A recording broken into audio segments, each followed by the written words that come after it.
WhatsApp से वो आपको सारा डील करता है। ऑफिस वो इस्लामाबाद का बता रहा होता है, डॉक्यूमेंट्स आपसे मुल्तान में मंगवा रहा होता है, पैसे आपसे जैज़ गैस पे मंगवा रहा होता है। अब ड्रेस कार्ड पे इस्लामाबाद एम्बेसी का है, वीज़ा जो आपके हाथ में होता है वो कराची एम्बेसी का होता है। क्या एम्बेसी के अंदर जो बंदा है या अपने आप को ये शो कर रहा है कि मैं एम्बेसी में काम करता हूँ, तो एम्बेसी के बंदे का काम बाहर वीज़े सेल करना तो नहीं है। जिनके पास वकाले आते हैं, जिनके पास वीज़े आते हैं, जिनके पास डिमांड लेटर आते हैं। 4 महीने पहले मैंने एक वीडियो अपलोड की थी सऊदी वीज़ा प्रोसेस पर। कम से कम 10,000 लोगों ने वो देखी और 200 से ज़्यादा लोगों ने मेरे साथ उस सिलसिले में रब्ता किया, जिन्होंने मुख्तलिफ रहनुमाई के लिए मुझे व्हाट्सअप किए, कमेंट किए। उसमें से कम 25 से 30 लोग ऐसे थे जिनके साथ ऑलरेडी स्कैम हो चुका था। स्कैम कैसे हुआ ये इस पर बात करेंगे। सऊदी वीज़ा कैसे लगता है इसके मुकम्मल प्रोसेस पर बात करेंगे। सऊदी अरब के वीज़ा के लिए कौन कौन से डॉक्यूमेंट्स चाहिए उस पर बात करेंगे। इसके साथ मैं आपको बताऊंगा कि आजकल सऊदी वीज़ा प्रोसेस पर कितना टाइम लग रहा है। अस्सलामु अलैकुम, मैं हूं अमीन और आप देख रहे हैं मेरा यूट्यूब चैनल लर्न विद मियां। जिन लोगों के साथ सऊदी वीज़ा के सिलसिले में स्कैम होता है या फ्रॉड होता है, उसमें मोस्टली की जो दास्तान होती है, उनको पूछें कि आपने वीज़ा कहाँ से लिया, वो कहते हैं कि जी हमने इंटरनेट से ये डिमांड देखी थी। अगर वहाँ से उनसे कोई विजिटिंग कार्ड मंगवाएं तो उसके ऊपर जो एड्रेस लिखा होता है वो लिखा होता है सऊदी एम्बेसी, बरीमाव रोड, इस्लामाबाद। लाइसेंस नंबर भी उस पर फेक किसी और शहर का लिखा होता है। जब वो वीज़ा भेजते हैं तो वीज़ा पता चलता है कि वो कराची एम्बेसी का है। उनसे पूछें कि पासपोर्ट कहाँ भेजा था, तो वो कहेंगे कि हमने पासपोर्ट मुल्तान भेजा था। पेमेंट कैसे दी थी, तो पता लगता है जी जैज़ गैस पे। बात कैसे की थी, जी हमने तो व्हाट्सएप पे बात की थी। मोस्टली लोग क्या करते हैं कि सोशल मीडिया से इश्तिहार देखते हैं, इश्तिहार के नीचे किसी ऑफिस का एड्रेस नहीं लिखा होता, या इस्लामाबाद एम्बेसी लिखा होगा या कराची एम्बेसी लिखा होगा। उस पर तस्वीरें हरम की बनी होंगी, मस्जिद नबवी की बनी होंगी, एयरलाइन के नाम लिखे होंगे, बाद में पीटीए के कुछ साइन दिए होते हैं और ऊपर किसी नेक बंदे की तस्वीर लगी होती है। जब आप उनको मैसेज देते हैं तो वो आपसे पासपोर्ट कॉपी का तकाजा करते हैं। आप पासपोर्ट कॉपी और फोटोज भेज देते हैं। उसके बाद वो फेक ऑफर लेटर बना के आपको दे देंगे और आपको कहेंगे कि फला जगह से मेडिकल करवा लें। जितने भी लोगों के साथ स्कैम होता है वो गैमका का मेडिकल नहीं करवाते। सबसे पहली बात यही है कि आपने गैमका का मेडिकल नहीं करवाया तो सऊदी अरब का वीज़ा बगैर गैमका के मेडिकल के नहीं लगता। ये बात तो 100% श्योर है कि चाहे कोई इंडिया से आ रहा हो, बांग्लादेश से आ रहा हो, नेपाल से आ रहा हो, किसी जगह से भी जिसने सऊदीया जाना है ना, उसके लिए गैमका का मेडिकल ही रिक्वायर्ड है। बाकी लोग भी जो जाना चाहते हैं वो सबसे पहला पॉइंट अपने ज़हन में रखा करें कि गैमका का मेडिकल लाजमी है सऊदी वीज़ा के लिए।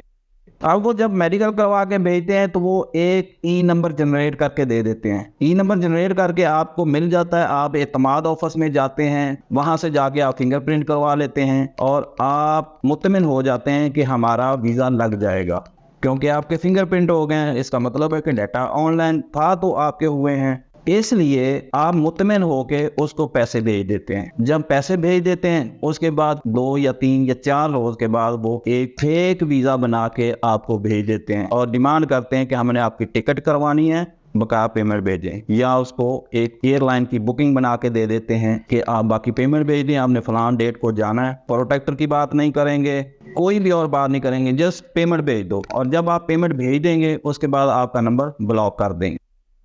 एम्बेसी अपने एंड पे बहुत अच्छे इंतजाम करती है ताकि लोगों को फ्रॉड या स्कैम का सामना ना करना पड़े। इसीलिए वो दिन ब दिन अपने तरीक़ाकार में तब्दीलियां लाते हैं। आपको पता है सबसे पहले स्टिकर वीज़ा आपके पासपोर्ट के ऊपर लगता था। जब स्कैम वालों ने पासपोर्ट पे वीज़े स्टिकर बनाना शुरू कर दिए तो उसके बाद उन्होंने अपना वीज़ा ऑनलाइन मुतारफ़ करवा दिया। तो जब ऑनलाइन वीज़ा आना शुरू हो गया तो उसके बाद फिर लोगों के साथ कोई स्कैम होना शुरू हो गया, तो उन्होंने उसके ऊपर एक QR कोड लगाना शुरू कर दिया। अब जब QR कोड लगाते थे आप QR कोड को स्कैन करते, आपके सामने एक डिटेल शो हो जाती है एम्बेसी के पेज पे जाके। उसके बाद स्कैन करने वालों के पास कभी कोई वीज़ा आ गया तो वो उसको स्कैन करके तो उसमें एडिट करके नाम, पासपोर्ट नंबर, बंदे की डिटेल चेंज करके, फोटो चेंज करके तो बंदे को दे देते थे। जब लोगों ने QR कोड से वेरीफाई करना शुरू कर दिया तो अब नया ऐसे स्कैम भी मेरे सामने आए कि लोग उसके ऊपर वो QR कोड भी जनरेट करके लगाते हैं, लेकिन जब आप उसको स्कैन करते हैं तो वो बजाय के सऊदी एम्बेसी के पेज पे जाके शो करे, वो एक प्राइवेट वेबसाइट पे जाके शो हो जाता है। लोग उसको नोटिस नहीं करते कि यार ये QR कोड तो स्कैन हो रहा है, लेकिन वो सऊदी पेज पे जाके शो नहीं कर रहा, वो एक प्राइवेट वेबसाइट पे जाके शो कर रहा है। अभी क्या किया एम्बेसी ने, फिर अपना फॉर्मेट चेंज कर दिया, ई नंबर का फॉर्मेट चेंज कर दिया और उसके बाद वीजे का भी फॉर्मेट चेंज कर दिया है। अभी ये है कि अभी कुछ स्कैमर ऐसे हैं जिनको अभी पता नहीं है शायद कि एम्बेसी में वीज़ा चेंज हो गया, वो पुराना वीज़ा ही बना के दे देते हैं। लेकिन जब हमारी तरह के किसी बंदे के पास वेरिफिकेशन के लिए आता है, जब कोई दोस्त कोई यहाँ वीडियो देखने वाला हमारे पास भेजता है तो हम उसको चेक करके बता देते हैं। जब किसी के साथ स्कैम हो जाता है, उसको कहें कि ये नहीं, ये वीज़ा फेक है, तो वो आगे से कहता है एयरपोर्ट इमिग्रेशन से कंफर्म करवाया, वो कहते हैं कि वीज़ा ठीक है। तो हम कहते हैं कि ठीक है भी, अगर आप कहते हैं वीज़ा ठीक है या आपको इमिग्रेशन ने फाइनल कर दिया तो वीज़ा ठीक है तो फिर ठीक है। लेकिन हमें पता होता है कि वो शायद शर्मिंदगी की वजह से ये बात कर रहा है, लेकिन एक्चुअली में उसके साथ स्कैम हो गया है। एक चीज और, जब भी आपको कोई बंदा वीडियो बना के दे वीजे की ऐसे दिखा रहा हो तो वो समझें कि उसमें कोई डाउट है, क्योंकि वो आपको स्कैनिंग कॉपी नहीं भेज रहा होता। जब भी आपको कहीं से वीज़ा मिले, आपको मिले या आपके किसी दोस्त को या किसी रिश्तेदार को या आपके पास कोई बंदा आता है तो आपको किसी न किसी हवाले से बताता है कि ये मेरा वीज़ा है, तो उसको मशवरा दिया करें कि वो प्रोटेक्टर ऑफिस में जाए, वहाँ से जाके वेरीफाई करवाए। इसके बाद मुकम्मल तरीकाकार पर बात कर लेते हैं। सऊदीया से जब भी कोई वीज़ा आता है वो किसी न किसी एजेंसी के नाम पे आता है, यानी सऊदीया से एक वकाला आता है, ऑनलाइन एजेंसी उसे चेक कर लेती है। आपने एजेंसी को बताना है कि आपके लाइसेंस पे हमारा वीज़ा आया है और उसके बाद आपने गैमका का टोकन लेके जाके मेडिकल करवाना है। जब आप मेडिकल करवा लेते हैं, मेडिकल की रिपोर्ट लेके आपने एजेंसी के पास जाना है और वो आपको एक ई नंबर निकाल के देंगे और वो ई नंबर लेके आपने जाना है इत्तमाद ऑफिस। इत्तमाद ऑफिस में आपने अपने फिंगरप्रिंट करवाने हैं और वहां से जो स्लिप मिलेगी वो अपने पास रख लेनी है। उसके बाद आपने जाना नादरा ऑफिस, वहां से जाके आपने FRC का मतलब है फैमिली रजिस्ट्रेशन सर्टिफिकेट, वो लेना है। और उसके बाद आपने पुलिस के अलखिदमत सेंटर बने होते हैं, हर शहर में बना होता है, वहां जाके अपना एक करैक्टर सर्टिफिकेट बनवाना है। जब आपने करैक्टर सर्टिफिकेट बनवा लिया उसके बाद आपने एजेंसी पे जाना है। आपने एजेंसी को डॉक्यूमेंट कौन से देने, तरतीब के साथ मैं आपको बता देता हूँ। आपने अपना ओरिजिनल पासपोर्ट देना है, उसके साथ आपके पहले जितने भी पासपोर्ट बने हैं ओरिजिनल पासपोर्ट वो आपने ओरिजिनल देने हैं। उसके बाद आपने ओरिजिनल शनाख्ती कार्ड देना है, आपने blue background passport size photograph देनी है, FRC और करैक्टर सर्टिफिकेट देना है। उसके बाद जो एतमाद सेंटर से आपने फिंगरप्रिंट करवाए थे वो आपने स्लिप देनी है। अगर आपका वीज़ा ड्राइवर का है तो आप लाइसेंस साथ देंगे। तो ये डॉक्यूमेंट हो गया। जब आप एजेंसी को हैंड ओवर कर देंगे तो एजेंसी अपने रिप्रेजेंटेटिव को भेजेगी। अगर कराची का वीज़ा है तो कराची, इस्लामाबाद का वीज़ा है तो इस्लामाबाद, वहाँ उनका नुमाइंदा जाके केस एम्बेसी में जमा करवाएगा और आपका वीज़ा लग जाएगा। इसके साथ साथ मैं आपको बताता जाता हूं कि अगर आप ऑनलाइन अपना स्टेटस चेक करना चाहते हैं, सऊदीया की मोफा की वेबसाइट खोलें, वहां आप वो नंबर दें, आपको स्टेटस मिल जाएगा। जैसे ही केस एम्बेसी में जमा होगा वहां उसकी डेट चेंज हो जाएगी, आपको श्योर हो जाएगा कि आपका पासपोर्ट एम्बेसी में जमा हो गया है। अब बात करते हैं जी एम्बेसी में कितना टाइम लगता है। तो जब आपका केस सबमिट हो जाता है तो उसके 2-3 दिन के अंदर अंदर वीज़ा आपका ऑनलाइन शो हो जाता है, यानी आपका वीज़ा कंफर्म हो जाता है। और वो भी आप उसी ई नंबर से अपने सिस्टम पे, अपने मोबाइल पे चेक कर सकते हैं। जैसे आप अपना ई नंबर और पासपोर्ट नंबर देंगे, आपका वीज़ा सामने आपके शो हो जाएगा, जो आप डाउनलोड भी कर सकते हैं, प्रिंट भी कर सकते हैं।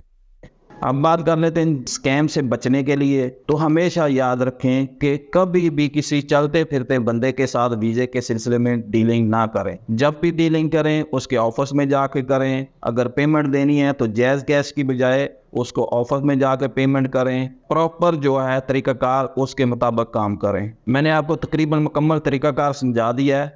इसके बावजूद भी बाद लोग, अब मुझे एक चीज़ समझाएं कि कैसे हो सकता है एक बंदे को आपने देखा ही नहीं, आप सोशल मीडिया से उसका कांटेक्ट निकालते हैं, उसको व्हाट्सअप कर देते हैं, व्हाट्सअप से वो आपको सारा डील करता है, ऑफिस वो इस्लामाबाद का बता रहा होता है, डॉक्यूमेंट्स आपसे मुल्तान में मंगवा रहा होता है, पैसे आपसे जैज़ गैस पे मंगवा रहा होता है। अब ड्रेस कार्ड पे इस्लामाबाद एम्बेसी का है, वीज़ा जो आपके हाथ में होता है वो कराची एम्बेसी का होता है। तो कभी आप इस चीज़ को गौर तो करें कि क्या एम्बेसी के अंदर जो बंदा है या अपने आप को ये शो कर रहा है कि मैं एम्बेसी में काम करता हूं, तो एम्बेसी के बंदे का काम बाहर वीज़े सेल करना तो नहीं है। पाकिस्तान में जितनी भी, अगर दूसरे सारे ममालिक की जो पाकिस्तान में कौंसलेट हैं, उनका अमले का काम या उनके स्टाफ का काम ये नहीं कि वो वीज़े बेचें। उनका काम है कि जो भी उनके पास एप्लीकेशन आती हैं वो वीज़े के सिलसिले में आती हैं, विज़िटर वीज़े के लिए आती हैं, उनके मुल्क में जाने के लिए, उस प्रोसेस को उन्होंने कंप्लीट करके देना है। वीज़ा के काम जो है वो पाकिस्तान में जिनके पास लाइसेंस हैं, ऑथराइज्ड लाइसेंस हैं, उनका काम है। जिनके पास वकाले आते हैं, जिनके पास वीज़े आते हैं, जिनके पास डिमांड लेटर आते हैं, वो डॉक्यूमेंट आपके भेजने के मजाज हैं एम्बेसी में। और एम्बेसी के स्टाफ का काम ये है कि वो जो उनके पास डॉक्यूमेंट आए हैं उनको प्रोसेस करके वीज़ा जारी करना। अब वीज़ा कौन भेज रहा है और कहाँ से आ रहा है ये उनका कंसर्न नहीं है। उनका कंसर्न ये है कि उनके मुल्क में कोई मैन पावर चाहिए, बंदा चाहिए। उन्होंने यहाँ वीज़ा भेजा है एजेंसी के पास, एजेंसी ने डॉक्यूमेंट भेज दिए एम्बेसी में। अब एम्बेसी का काम है कि वो रिक्वायरमेंट को देखे, जो डॉक्यूमेंट उनको रिक्वायर्ड हैं वो पूरे करवा ले और उसके बाद वीज़ा जारी कर दे। इसके अलावा कोई भी काम एम्बेसी का नहीं है कि एम्बेसी का अमला आपको बाहर फ़ोन करके व्हाट्सएप पे डिमांडें भेजे या सोशल मीडिया पे डिमांडें भेजे और आपको वीज़े भेजे। तो ये बात मेरा ख्याल समझ आ गई होगी। तो मैं हमेशा आपको बताता हूँ कि बरूने मुल्क जाने के बहुत अच्छे तरीके हैं। आप इनको जानबूझकर कॉम्प्लिकेटेड बनाते हैं, जानबूझकर आप स्कैम के रास्ते पे चलते हैं कि आपके साथ स्कैम हो। जब एक तरीकाकार है कि वीज़ा एजेंसी ने लगाना है, तो फिर आप कैसे कह सकते हैं कि कोई भी बंदा चलता फिरता आपको वीज़ा लगा के दे देगा। उम्मीद है कि ये वीडियो आप लोगों के लिए फ़ायदेमंद साबित होगी। वीडियो को लाइक करें, कमेंट करें, जो पूछना चाहते हैं या कोई मसला है व्हाट्सअप करें या कमेंट में लिखें। वीडियो को दोस्तों के साथ शेयर करें, चैनल को सब्सक्राइब करें। मिलते हैं अगली वीडियो में, तब तक के लिए अल्लाह हाफिज़।